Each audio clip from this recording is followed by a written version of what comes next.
Periodismo hoy.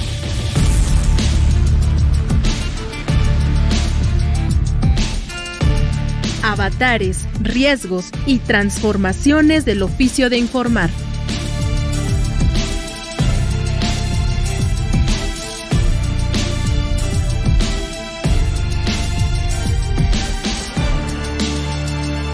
Hola, ¿qué tal? Muy buenas tardes, bienvenidos, bienvenidas a una emisión más de Periodismo Hoy a través de todas las frecuencias de Radio Educación.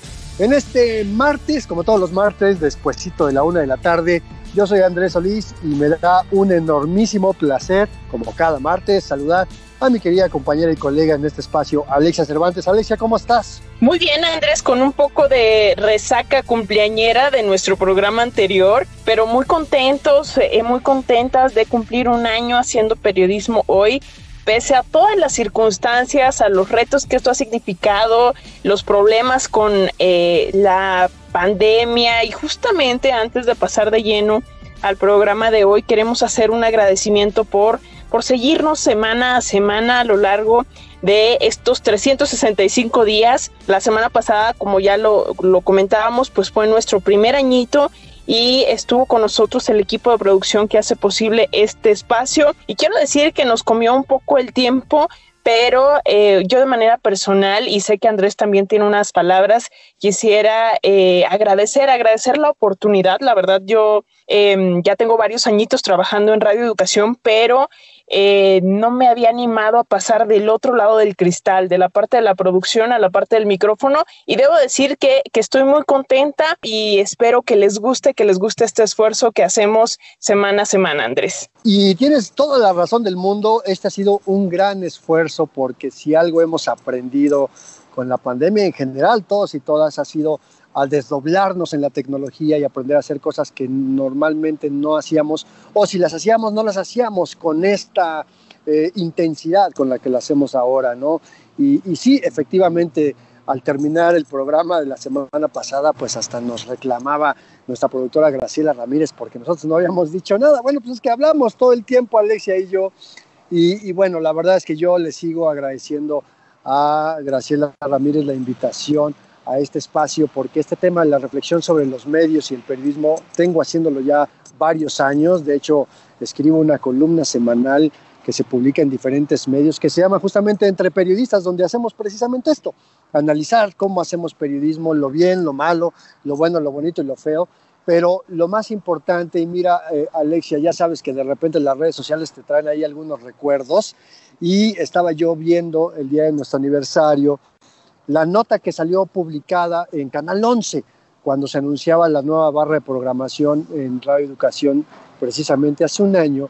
Y esto que decíamos, que Periodismo Hoy busca ser un espacio de reflexión pensado en las audiencias, no solamente en periodistas, y creo que el mayor aporte que me ha dejado un año de este programa ha sido poder dialogar con las audiencias, porque nos han mostrado una visión que de repente se nos va, porque nos enrollamos en nuestra parte informativa o de creación y dejamos de vernos, Alexia, como audiencia. Y creo que esta es la parte más bonita, porque yo sigo insistiendo, la sociedad merece mejores periodistas, la sociedad merece muchos mejores medios. Y justamente otro de los temas, de las banderas que ha tomado este programa, es el periodismo no sexista, y creemos que quienes hacemos la noticia, quienes damos a conocer la noticia, debemos hacerlo con respeto a los derechos humanos, sin violentar más a las mujeres que ya son violentadas en este país, y con conciencia, con conocimiento de cómo hacer bien las cosas. Y aquí lo hemos dicho, Alexia, lo hemos comentado en varias ocasiones, que desde el propio uso del lenguaje es donde empezamos a ejercer violencia, y por eso hoy queremos un poquito mostrar que aquellos medios que ahora asumen una bandera feminista en realidad no lo son del todo. Nos seguimos equivocando, los hombres seguimos siendo machos, seguimos siendo violentos, y tenemos que recordárnoslo todos los días para dejar de hacerlo. Y es que en este contexto, pues el periodismo es sexista, es un periodismo que sigue discriminando, que la sigue responsabilizando de lo que les pasa, que sigue reproduciendo estereotipos, estigmas, y encima de todo las revictimiza, las pone como responsables de esta violencia que sufren, y eso también contribuye a la criminalización. Para aterrizar todo esto, vamos a poner ejemplos muy concretos. Eso es la parte bonita del programa. Vamos con ejemplos concretos y claros de lo que no se debe hacer, y para ello nos acompañará Danae Silva, mejor conocida como La Corregidora. Ella es una de las creadoras de esta página en redes sociales que justo se llama así, que corrige titulares de notas periodísticas cuando estas pues están redactadas desde una visión machista, desde el machismo. ¿Pero qué te parece, Alexia, si antes de entrar en materia, vámonos con nuestra cápsula semanal de Periotips, esta sección que nos prepara cada semana Graciela Ramírez y que ya nos explicó el programa anterior cómo es que la hace, y hoy nos va a hablar de la infodemia.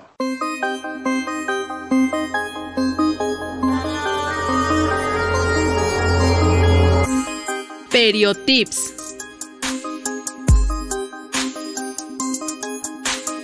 Uno de los nuevos términos que recientemente se mencionan para referirse a los fenómenos emergentes que se han manifestado en las redes sociales y que incluso llegan a traspasar hasta los medios tradicionales como la prensa, la radio y la televisión, es el de la infodemia.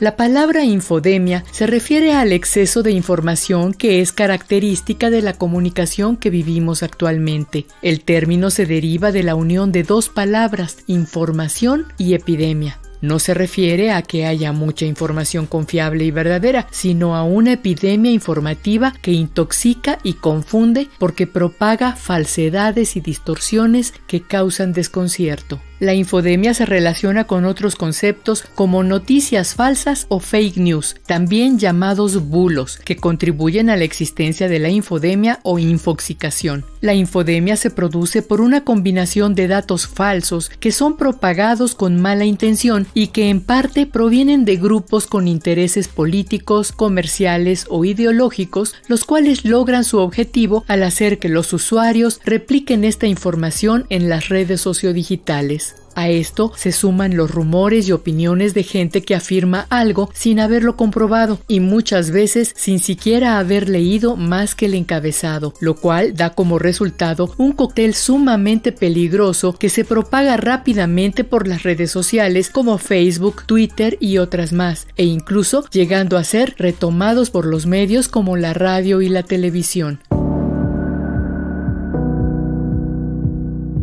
La infodemia es una enfermedad de la información que desvirtúa el trabajo periodístico serio, el que acude a las fuentes confiables de información, que busca ofrecer datos relevantes, que comprueba y contrasta la información antes de publicarla. La infodemia es el caldo de cultivo ideal para manipular y conducir a la opinión pública hacia fines oscuros, para confundir y llevar a la conclusión de que es preferible creer en lo primero que nos encontramos sin recurrir a comunicadores y periodistas profesionales que avalen y certifiquen lo que se publica. La infodemia puede alcanzar grandes proporciones y causar daños a las personas y a la sociedad. Por ejemplo, en relación con la pandemia de coronavirus SARS-CoV-2, se ha propagado una inmensa cantidad de información falsa que confunde y propicia la desinformación, dificultando el manejo de la pandemia por parte de las autoridades de salud y poniendo en mayor riesgo a la población. La circulación de información falsa en las plataformas digitales, en combinación con la inexperiencia y falta de formación del público, hace más difícil encontrar información fidedigna y confiable.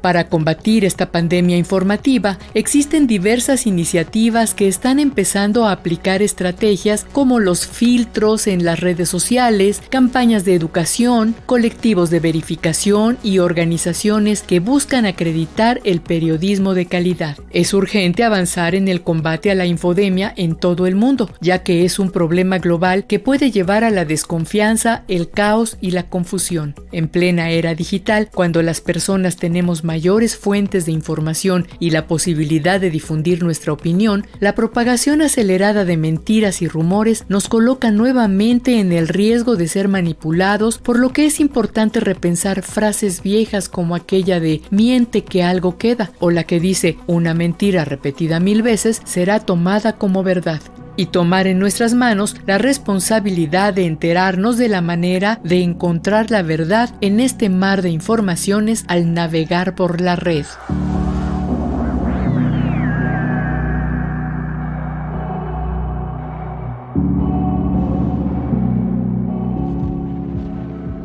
Ya recibimos varias sugerencias de temas que les gustaría que abordáramos en esta sección, pero quienes aún no lo hacen todavía están a tiempo. Pueden comunicarse a través de las redes sociales. En Facebook nos encuentran como Periodismo Hoy y en Twitter como @hoyperiodismo. Y ahí es justamente donde recibimos y leemos todos sus mensajes. Y mira que la semana pasada fue maravillosa porque nos llenaron de mensajes, cosa que les agradecemos mucho porque le dan sentido precisamente a este esfuerzo que estamos haciendo. ¿Y qué te parece, Alexia, si leemos algunos de estos comentarios? Por ejemplo, tenemos el de Joel Arellano Ortiz. Tengo la idea de que varios programas de interés nacional que se emiten en el día, por lo que deberían transmitirse en la noche para llegar a las audiencias lejanas, incluidas las que se encuentran en zonas rurales sin acceso a internet, que es mi caso, dice.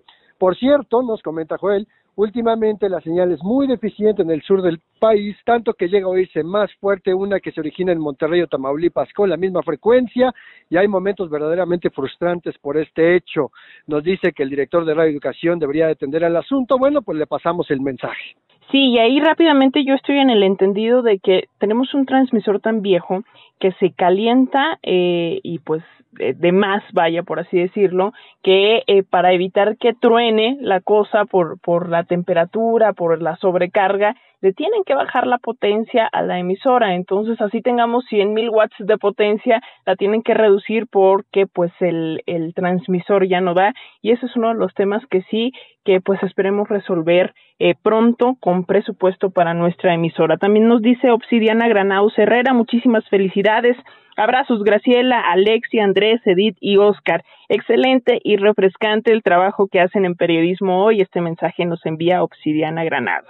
Gerardo Rendón, felicitarlos porque son periodistas comprometidos con la verdad, de lo que sí es noticia. A quienes escuchamos sus programas nos dan conocimiento para poder discernir y darle valor a las noticias manejadas sin estar a favor o en contra. Ustedes demuestran su compromiso y profesionalismo como periodistas. Saludos, muchas gracias, Gerardo. María Esther Peña Carmona dice, los admiro muchísimo, soy radioescucha de Radio Educación desde hace muchísimo, 1000 felicidades y agradecidísima. No, hombre, los agradecidos somos nosotros, María Esther. También Jesús González Castañeda, buen equilibrio entre las voces, el guión y los contenidos. Saludos a todos, muchas gracias, Jesús. Uy, acá hay un mensaje que nos envía verificado, nos dice muchísimas felicidades por su primer aniversario. A todo el equipo de Periodismo Hoy, encabezado por Alexia Cervantes y Andrés Solís, les deseamos muchos años más de periodismo de calidad comprometido con las audiencias. Verificado, que es un medio aliado de Radio Educación. Bueno, también Beatriz de Alvarado, Graciela, Alexia, Andrés, felicidades,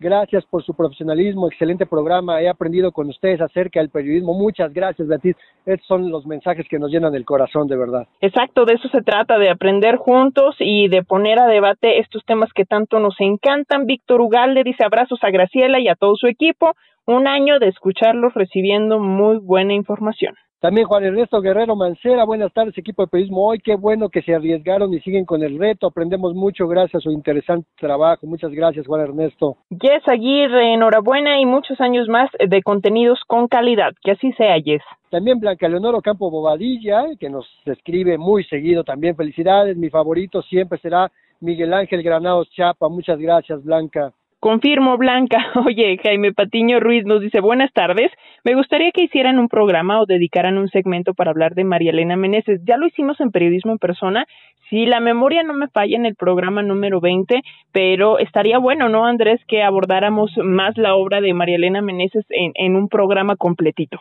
Y recordarle a Jaime Patiño, está ahí en el podcast, que al rato les damos los detalles, la cápsula de Periodismo en Persona de mi queridísima amiga María Elena Meneses, y creo que es importantísimo recuperar su legado porque fue de las primeras periodistas académicas investigadoras que empezó a hacer racionamiento, investigación sobre la transición a los medios digitales. Creo que debemos hacer un programa recordando este gran aporte de María Elena Meneses.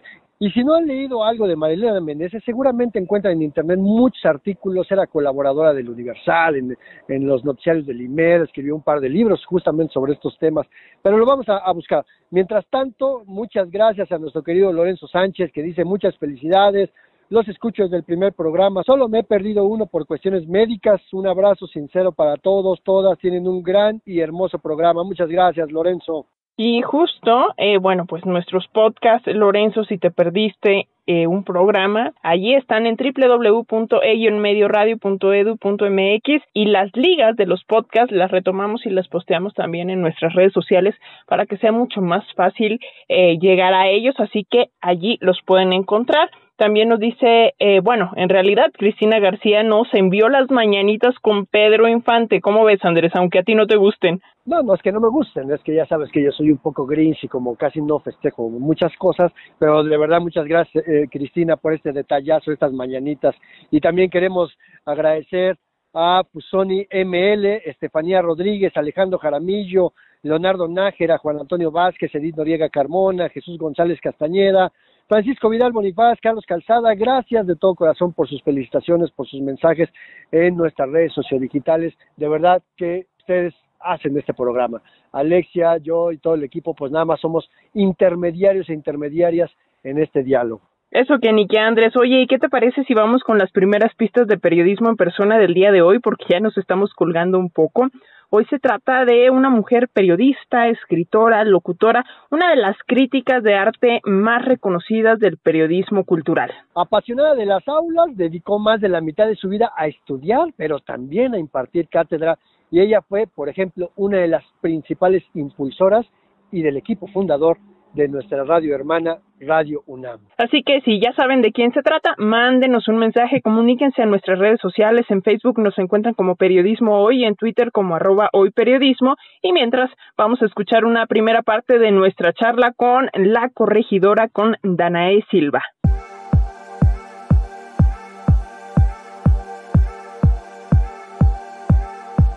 En México, 11 mujeres son asesinadas al día. De acuerdo con cifras del gobierno, más del 40% de las mujeres ha sido víctima de violencia sexual. No obstante, ONU Mujeres señala que el porcentaje podría ser mayor, puesto que el 99.7% de las víctimas no denuncia. La violencia contra las mujeres se manifiesta en la casa, en la escuela, en el trabajo, en la calle, y el periodismo mexicano da cuenta de ello, pero no siempre como es debido. Desde los propios medios de comunicación se reproducen discursos sexistas, elaborados desde el machismo consciente o inconsciente. No obstante, ello no nos exime de nuestra responsabilidad, todo lo contrario. Nuestro deber es hacer un periodismo que respete los derechos humanos, un periodismo libre de violencia contra las mujeres. Y aquí en Periodismo Hoy lo hemos platicado varias veces, hemos señalado cuando el periodismo hace uso de un lenguaje sexista para vulnerar derechos y sobre todo para fomentar esquemas de discriminación y de violencia para las mujeres. Pero como afortunadamente, como buenos periodistas y buenas periodistas que somos en este programa, no somos expertos más que en absolutamente nada, y nos da muchísimo gusto que podamos platicar aquí en este espacio con Danae Silva. Ella es diseñadora, es ilustradora, arquitecta de formación, pero encontró una beta maravillosa para criticar a los medios desde fuera, y eso es maravilloso. La conocemos más como La Corregidora, o parte de este proyecto que seguramente ustedes han visto, han escuchado, y lo que hace es intervenir los encabezados de las noticias de los medios que tienen precisamente estos sesgos machistas, estos fraseos, estas palabras que violentan, que vulneran, que victimizan, que revictimizan, que ofenden, que criminalizan. Y la verdad es que nos da muchísimo gusto, Danae, que estés aquí en este programa Periodismo Hoy con las audiencias de Radio Educación. Hola, gracias por invitarme. Oye, pues la verdad, Dana, es que somos seguidores, fans de tu trabajo, y nos da mucho gusto tenerte por acá. Y antes de que pasemos a que nos cuentes también por ahí detallitos de cómo nació este proyecto de La Corregidora, me gustaría arrancar la conversación preguntándote cuál es el rol de los medios en nuestro país cuando se habla de la violencia de género, del feminicidio. Bueno, yo creo que los medios deberían de tener cierta responsabilidad ética.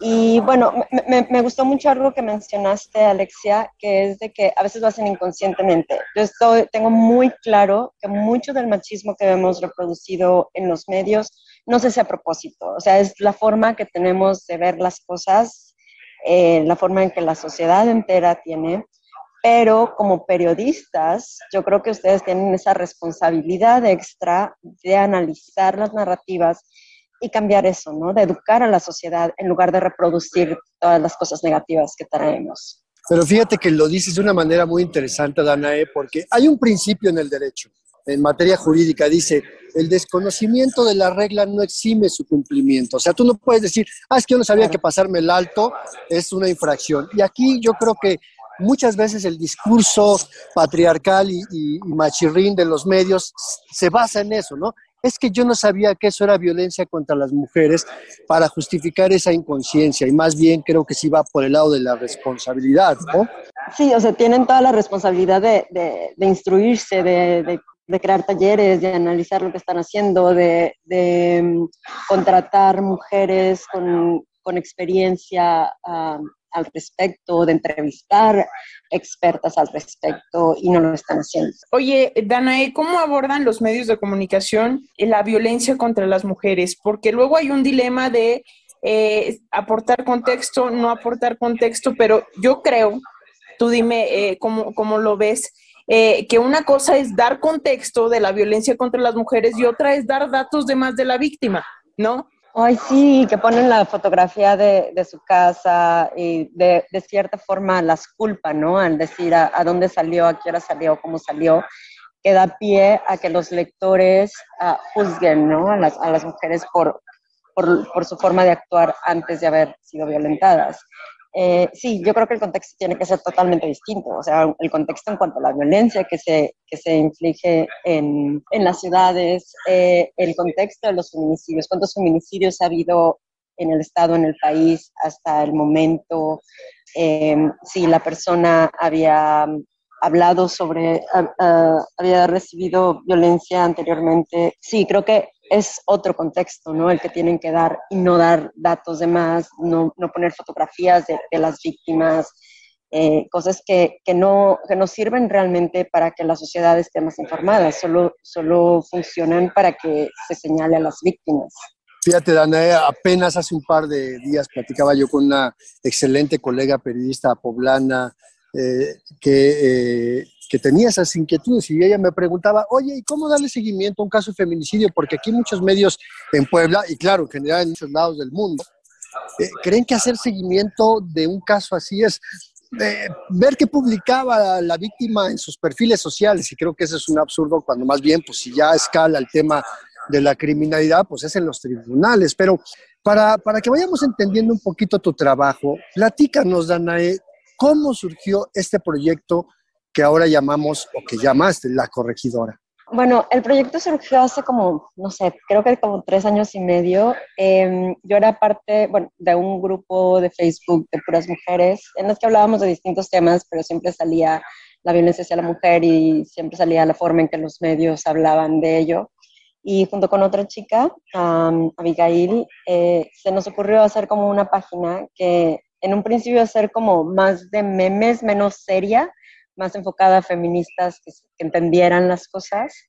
Y al final no hicimos nada. Pasaron los meses y salió en las noticias el caso del asesinato de Sandra Camacho, que ella era una adolescente que fue asesinada. El hombre que la asesinó cortó su cuerpo en pedazos y los dejó en basureros de Tlatelolco. Y los medios hablaban de lo inteligente que era él y cómo el haber asesinado a ella o el hecho de que ella se le hubiera atravesado básicamente había arruinado su vida, ¿no? Porque el hombre iba al estrellato, era muy buen matemático, físico, tocaba el piano. Entonces me pareció terrible, ¿no? Que se hablara de él y de cómo se cortó su vida en lugar de hablar de cómo él cortó la vida de esta adolescente.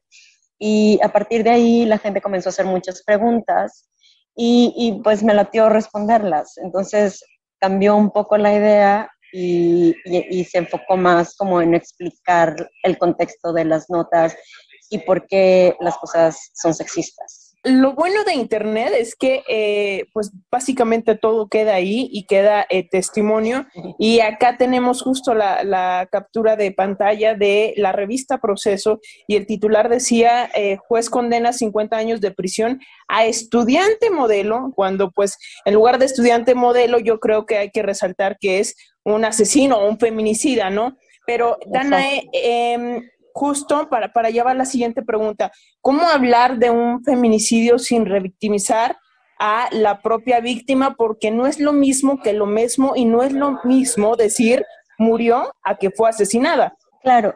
Bueno, algo que olvidé de mencionar hace rato es que la forma en la que los medios hablan de las mujeres que han sido asesinadas es la misma forma en la que hablan de las mujeres aun cuando estamos vivas. O sea, a veces me pasa que me dicen que tal medio publicó algo sexista y entonces voy a la página del medio, veo todas las noticias que han hecho en el día o después de esa y veo que a las mujeres se les objetiviza. Entonces, a la hora de hablar de sus asesinatos, no se les ve como personas que merecen respeto, se les ve como objetos que hicieron algo mal, como personas que tomaron las decisiones incorrectas, como personas que estuvieron en el lugar donde no deben haber estado. O sea, al final se les culpa a ellas. Y algo también que me llama a mí mucho la atención es que muchas veces no conocemos quién fue el feminicida o qué fue, y aún así nuestra reacción o la reacción de los medios y de muchas personas es justificar al feminicida. O sea, tal vez la asesinaron por tal paso, tal vez murió por cómo iba vestida, tal vez murió porque salió por la noche. Y ni siquiera sabemos la razón por la que fueron asesinadas, pero automáticamente estamos como ayudando básicamente a los feminicidas y no nos damos cuenta. Y que es un tema que además no es nuevo, porque desde el año 1993, por poner una fecha ahí importante, que fue cuando se empezaron a conocer estos asesinatos de mujeres en Ciudad Juárez, los encabezados de la prensa hablaban de las muertas de Juárez, ¿no? Entonces, desde ahí se empezó a descomponer mucho el asunto, pero que viene de muchísimo tiempo atrás, una historia del periodismo mexicano, y que yo creo que a muchos colegas, a muchas colegas, lamentablemente, sobre todo a las colegas, les ha hecho daño ver tanta televisión y ver tanta serie policíaca y se creen expertos en victimología y en criminología, en lugar de hacer periodismo, ¿no? Pero, a ver, ¿qué es lo que tú has identificado? A mí me gusta mucho lo que tú has visto, porque como no eres periodista de formación, aunque has trabajado directamente con medios, pero no haces periodismo de la misma manera, ¿no? Pero, ¿qué es lo que has identificado? ¿Qué tipos de sexismo, qué tipos de violencia en razón de género ves desde la prensa? No de los medios, porque los medios son demasiado generales con el tema de la publicidad y demás, sino más bien desde el periodismo que estamos haciendo en México. Bueno, básicamente eso, que se vean a las mujeres como objeto o personas que no tienen la capacidad de tomar decisiones correctas, que se justifica a los asesinos y a veces se les entrevista y se publica lo que ellos decidieron, aun cuando es obvio que no fue así. Por ejemplo, un caso relativamente reciente en Italia de un hombre que asesinó a su pareja y después dijo que tenía miedo de que tuviera COVID, pero claramente no tenía miedo que tuviera COVID. Y los mismos jueces sabían eso, pero todos los periódicos, tanto en Italia como en México y en todo el mundo, publicaron que la había asesinado porque tenía miedo de haberse contagiado de COVID. Y eso no era cierto, ¿no? Se habla como si fuera un gesto romántico el acoso, que eso también es como estamos repitiendo lo que la gente ve en las novelas o yo no sé, en lo que lee. Entonces, casos que son terribles se publican como si fuera historias de amor, incluyendo los feminicidios. Él la mató porque no la podía tener, pero lo ven como desde un punto de vista de pobre hombre que estaba sufriendo tanto. Sí, creo que básicamente son los casos que más veo. Y bueno, lo que mencionábamos, ¿no? De las fotografías que se usan, que revictimizan a las víctimas, que publican información personal de adolescentes de 15 años, de 16 años, para señalarlas, ¿no? Para buscar la foto en la que se vea más provocativa, que la gente pueda señalarla y pueda decir, bueno, tal vez ella se lo buscó.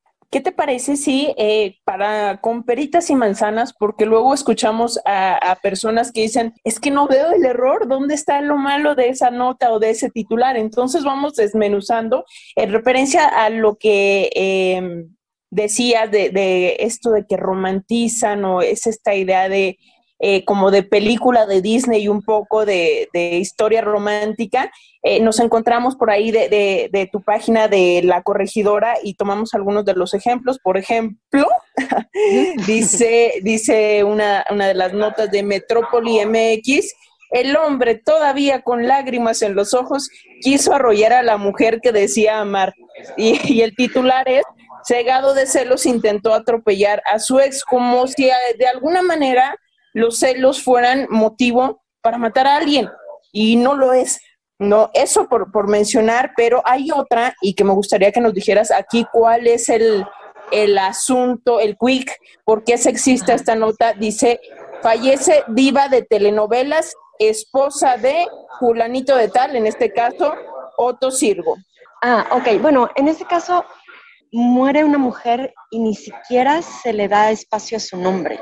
O sea, no es un nombre, es una persona. Entonces, si están diciendo que es diva de telenovelas, es porque era una persona famosa. Y si no lo era, entonces no es noticia. Entonces, si es noticia, deben de publicar su nombre. No puede ser que lo estén poniendo y que ni siquiera tenga un nombre esa persona. Y en el otro caso, eso es justo lo que les mencionaba respecto a justificar. Él en ningún momento dijo, o según recuerdo, él no habló de haber tenido celos. Eso se lo imaginó la persona que publicó. Y eso pasa muy seguido, que a veces ni siquiera entrevistan o cuestionan a los feminicidas, pero quienes publican los titulares o las notas se imaginan o asumen cosas de la nada. Y entonces es por los celos o por esto o por lo otro, pero no sabemos realmente.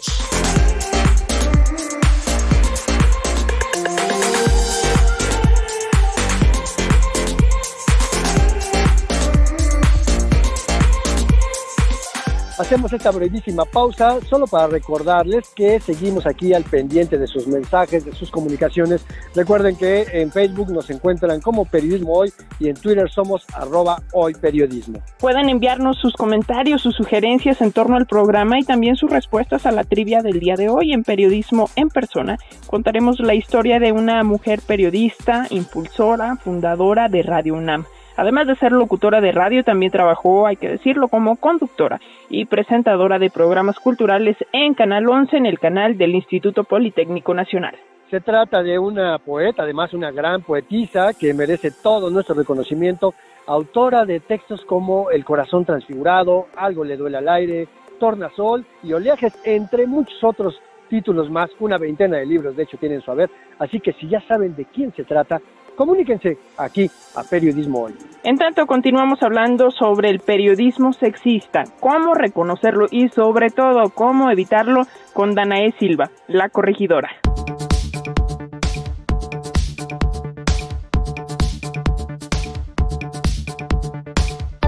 Estamos platicando con Danae Silva. Ella es diseñadora, es ilustradora, es arquitecta, activista y sobre todo alguien que se ha dedicado en los últimos tiempos a corregirle la plana al mal periodismo, al periodismo que privilegia la violencia en razón de género. Y nos estaba platicando ahí sobre algunos casos, nos estabas platicando, Danae. Pero, a ver, yo quisiera preguntarte algo que tiene que ver con estos ejemplos que has estado señalando. Evidentemente el periodismo trata de vender la nota, si es como lo decimos, ¿no? Que sea atractiva, claro, para que las personas la quieran leer. Y ese es el argumento de muchos editores y editoras para decir es que hay que poner una cabeza golpeadora, ¿no? Así, hasta dice, ovacionesca, inclusive se acuñó ese terrible concepto de, tú eres muy joven, pero pues a lo mejor conociste este periódico Ovaciones en su pésima edición de la tarde, ¿no? Entonces llamaban eso, es que hay que ser una cabeza ovacionesca. Ahora la podríamos decir estilo El Metro, El Gráfico, esos otros medios tan lamentables. El Alarma. Sí, claro, El Alarma, que es histórico, o Custodia, y bueno, en fin, nos tardaríamos medio programa en hacer una lista y no acabaríamos. Pero, ¿tú cómo ves este argumento de las redacciones de decir es que tiene que ser una cabeza atractiva? ¿Cómo podríamos hacer una cabeza que llame la atención y que quiera contarnos una historia? Okay, yo estoy de acuerdo, o sea, por supuesto que los diarios quieren vender y por supuesto que quieren llamar la atención, pero hay muchas formas de hacerlo y simplemente el hecho de que hayan asesinado a una mujer más ya es noticia, ¿no? Entonces, por supuesto que se puede hacer de forma ética. Solo hay que pensarle unos segundos más. Oye, Danae, yo tengo una duda existencial. Los medios a los que has corregido, la prensa, estas notas, ¿se han acercado para agradecer o cuando menos decir, tomamos nota?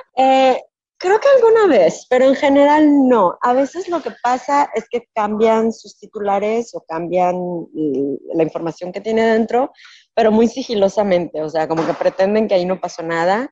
Creo que nunca se han disculpado, o sea, simplemente es como, ups, nos encontraron. Y otra cosa que me frustra y hasta me da ternura a la vez, es que a veces tratan de cambiarlos, pero cambian palabras, no cambian la idea. Entonces, continúan generando ese machismo, ¿no? Entonces, tal vez ya no dicen mujer aparece, pero entonces ponen mujer muere, ¿no? Y es como, no, por ahí no va. La idea no es quitar cierta palabra, la idea es cambiar el punto de vista y eso a veces les cuesta mucho. Sí, en lugar de poner el tradicional golpeola, violóla y matóla con una pistola, ¿no? Parafraseando los clásicos, habría que decir víctima de feminicidio, ¿no? Que ese es el hecho real, ¿no? O en todo caso, hacia donde puede orientarse el crimen. Pero además de esto también hay otras cuestiones que se nos van, ¿no? Porque muchas veces quien redacta la nota no es quien hace el encabezado y a lo mejor el texto de la nota puede estar bien hecho con perspectiva de género, con un lenguaje incluyente, con visión de derechos humanos y el encabezado termina tirando a la basura la nota. O puede ser al revés. A lo mejor quien hace el encabezado hace el mejor esfuerzo por no caer en estos errores, pero no corrige la nota. ¿Qué podemos hacer ahí en este caso? Claro, fíjate que no he visto tantos casos como esos. Generalmente, si el encabezado está mal, también la nota por lo general. Lo que sí me llama mucho la atención es que a veces me preguntan si hay como medios, si hay publicaciones que sean más serias que otras. Y no, o sea, hay algunos que de repente digo, wow, este titular es súper bien hecho, tomaron en cuenta 1000 cosas a la vez para hacerlo, pero la publicación que se hace 2 horas después es lo peor que he visto en semanas, ¿no? Entonces, es interesante que en el mismo lugar, en la misma oficina probablemente trabajan 2 personas, una que tiene todo súper claro, otra que no, y pues publican todo por igual, ¿no? Entonces, también llama la atención que sí hay quienes tienen el conocimiento y las herramientas para hacer buen periodismo, pero no se les está apoyando, ¿no? O sea, si en tu diario hay alguien que sepa perfectamente de perspectiva de género, ¿por qué no apoyan a esa persona para que ayude a otros, ¿no? Déjame interrumpirte, Danae y Ale, porque mira, hemos estado hablando de los encabezados de la prensa escrita y a lo mejor un poquito de los medios digitales. Pero ¿qué pasa con la radio y la televisión? Porque ahí se nos están yendo algunas cosas y quiero destacar este asunto de la radio y la televisión porque por lo menos en la Ciudad de México y en algunas ciudades grandes como Monterrey, Guadalajara, Tijuana, Puebla, hay una mayoría de conductoras, es decir, hay más mujeres conduciendo noticiarios de radio y televisión que hombres. No tendría yo el dato preciso, pero sí hay una alta presencia femenina en los micrófonos y en las pantallas que leen el encabezado igual, ¿no? Y que muestran esto que muchas colectivas feministas han insistido, ¿no? Que cuerpo de mujer no da visión de género. Ahí, claro. ¿Cómo ves este tema? Bueno, por un principio no tienen por qué saber, o sea, todos crecimos en la misma sociedad y exigirles a las mujeres que ya por default, por ser mujeres, tengan todo este conocimiento extra, creo que no es justo. Creo que los medios deberían de apoyar a quienes tienen, a las mujeres que tienen los conocimientos y pues que deberían de dar talleres y se deberían de hacer reglamentos para todos por igual. Y ahorita hablando de todo esto que mencionaba Andrés, me acordé de Marcelino Perello, de Radio UNAM, que pues hizo unas afirmaciones que ni siquiera me atrevo a repetir, lamentables, sobre la violación de una chica. Afortunadamente lo despidieron de Radio UNAM, pero ese es uno de los ejemplos. Así que, Danae, nos quedan unos minutos de este programa y me gustaría que nos dijeras qué recomendaciones hay para medios, para periodistas al momento de cubrir manifestaciones feministas. Ok, bueno, lo primero es que entiendan el contexto, ¿no? Que no se hable de mujeres llegaron y rayaron, sino por qué están ahí, que entrevisten no a una, sino a 5 o 6 mujeres distintas, que se les pregunte por qué están ahí, cuál es su punto, que se contextualice, que se investigue lo que ha sucedido en la ciudad en la que se están publicando, los casos de violencia, las encuestas que saca nuestro mismo gobierno, que se hable de feminicidios, o sea, que se contextualice exactamente por qué salen las mujeres a protestar, que se hable de la violencia también ejercida por parte del Estado y de las personas que supuestamente están cuidando y que muchas veces terminan ejerciendo violencia en las mujeres que se manifiestan. Y bueno, que se analice todo, ¿no? Que se haga un buen periodismo, que se hagan las preguntas más básicas y con eso, o sea, algo que también repito mucho es que hablamos de perspectiva de género, pero un buen periodismo no necesita, o sea, el perspectiva de género no es algo extra que ayuda a las mujeres, es algo mínimo que vuelve neutro las cosas, ¿no? Y no estamos en una neutralidad. Automáticamente las cosas ahorita son machistas y necesitamos esforzarnos ese extra, investigar ese extra, cuestionarnos ese extra para llegar a una neutralidad. Totalmente de acuerdo contigo, no es algo que debemos de buscar como medios, sino es algo que debemos de practicar y que debería estar inclusive en códigos deontológicos de cada medio, ¿no? Danae, ¿tú crees que haya una probabilidad, viéndolo hacia futuro, en que las colectivas feministas se sienten con periodistas para acordar una agenda mínima de cómo llevarnos mejor? Claro, desde ahorita ya se están haciendo pues muchos talleres, o sea, las feministas lo que queremos es mejorar las cosas. Aunque el tema es que, digo, entiendo la postura, pero la negativa a que haya hombres periodistas cubriendo las manifestaciones, creo que también sería oportuno redimensionar eso, ¿no? Porque creo que sí hay un creo que eso grupo de periodistas. Sí, eso es específicamente para las marchas separatistas. Si las marchas son separatistas, se pide justamente que vayan mujeres. Y también hay que cuestionarnos por qué muchos medios no tienen mujeres trabajando con ellos, por qué no hay ideógrafas, por qué no hay periodistas mujeres con ellos. Esa es otra cosa que se tienen que preguntar y que tienen que cambiar. O por qué no las mandan, porque la verdad es que hay muchas mujeres que trabajamos en esto y nos dan, no sé, la fuente de belleza o ese tipo de fuentes, porque creen que no podemos salir a cubrir una manifestación o hablar de política o de economía. Pero se nos acaba el tiempo, Danae.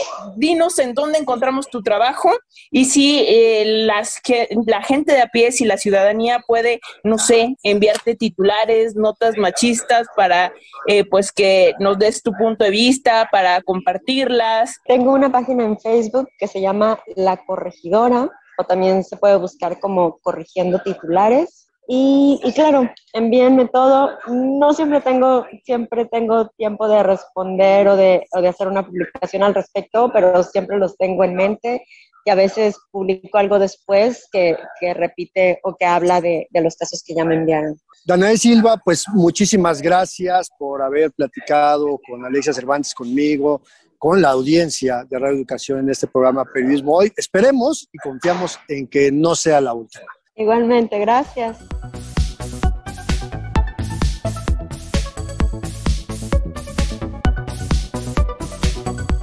Recuerden que esta charla, como todas las demás, la vamos a tener disponible en nuestro podcast. A partir de este miércoles pueden visitar la página de Radio Educación, www.medioradio.edu.mx. Ahí van a encontrar este programa y todos los demás, todas las cápsulas, todas las biografías de periodismo en persona. Así es que denle clic igual también en la aplicación de La Manzanita. Y hablando de periodismo en persona, pues sí, ya llegó el momento de esta sección que prepara Andrés Solís y que está dedicada hoy a una periodista, gran poeta, narradora, ensayista y crítica literaria. Escuche, ¿de quién se trata?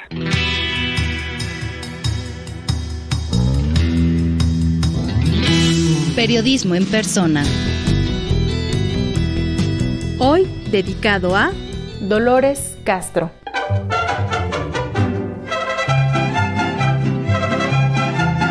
Es claro, como dicen las personas del campo, cuando vas labrando la tierra, la cosecha va siendo cada vez más mejor.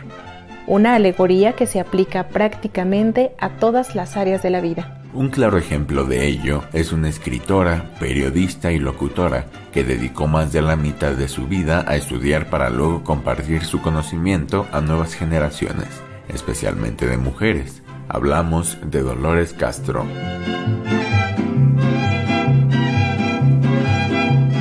Dolores Castro Varela nació el 12 de abril de 1923 en la ciudad de Aguascalientes, en el Bajío mexicano, donde vivió sus primeros años hasta que tuvo el deseo de estudiar en la universidad. Con pocas opciones para aquellos años, Dolores decidió viajar a la Ciudad de México y logró matricularse en la Universidad Nacional Autónoma de México, la máxima casa de estudios del país. Prácticamente hizo su vida universitaria en medio de la Segunda Gran Guerra que se libraba en Europa, pero ella estudió Derecho con la esperanza de que le sirviera para su futuro. Pero apenas terminó su carrera y de inmediato quiso continuar en las aulas hasta concluir una maestría en Letras Modernas, la disciplina que realmente le interesaba.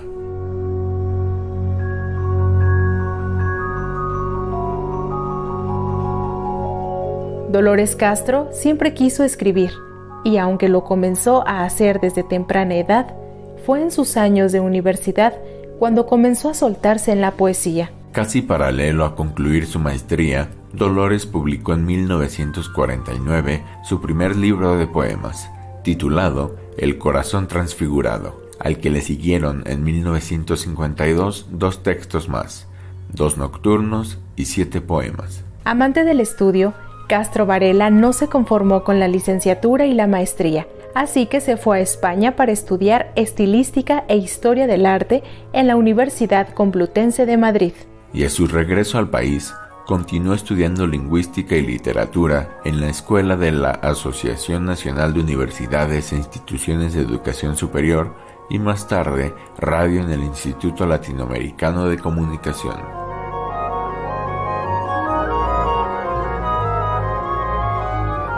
Su pasión por las letras, el arte y la cultura en general la llevaron irremediablemente al periodismo, donde además de publicar sus poemas, se convirtió en una de las críticas de arte más reconocidas del periodismo cultural a partir de la segunda mitad del siglo pasado.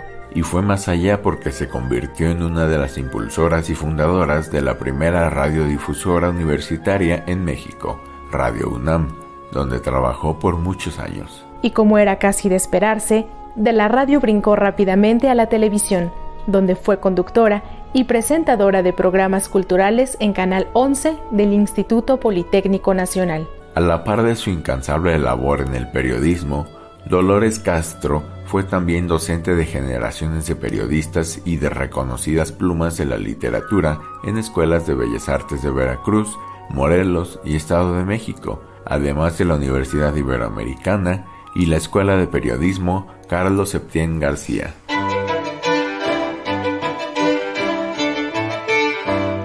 Autora de una veintena de poemarios, una novela y un ensayo, Dolores Castro también ha recibido los premios más importantes de la literatura y la cultura en México.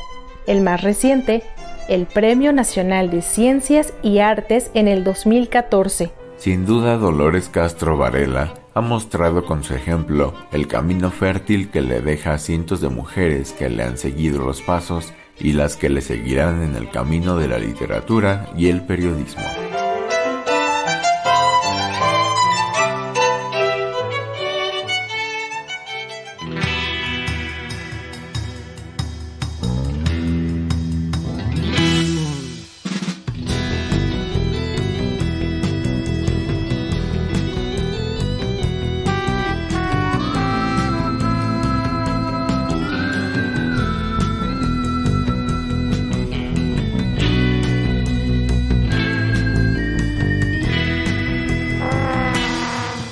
Pues es hora de despedirnos, como cada martes el tiempo nos alcanza, pero no sin antes darle las gracias, muchas gracias por sintonizarnos a través de las diferentes frecuencias de Radio Educación. Recuerden que tenemos una cita todos los martes, pasadito de las 13 horas, y que seguimos en contacto, que seguimos en comunicación vía redes sociales, en Facebook, Periodismo Hoy, en Twitter, @hoyperiodismo. Mientras tanto, Alexia, con este programa estamos arrancando el segundo año de Periodismo Hoy al aire, y les queremos recordar que es gracias a ustedes que nos escuchan y que hacen posible esta comunicación. Mientras tanto, mi querida Alexia Cervantes, como siempre, un placer compartir este espacio contigo. Andrés Solís, el gusto es mío, que vengan muchos programas más y hasta la próxima.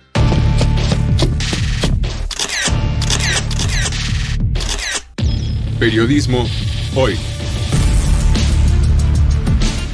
Periodismo es publicar lo que alguien no quiere que se sepa. Todo lo demás son relaciones públicas.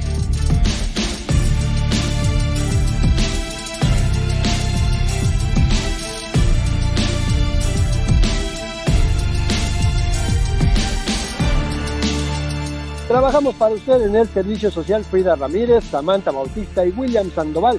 La edición digital es de Alejandro Ramírez. La musicalización de Oscar Solís, Edith Rojas en la asistencia de producción, en la conducción Alexia Cervantes y Andrés Solís, en una producción a cargo de Graciela Ramírez para Radio Educación.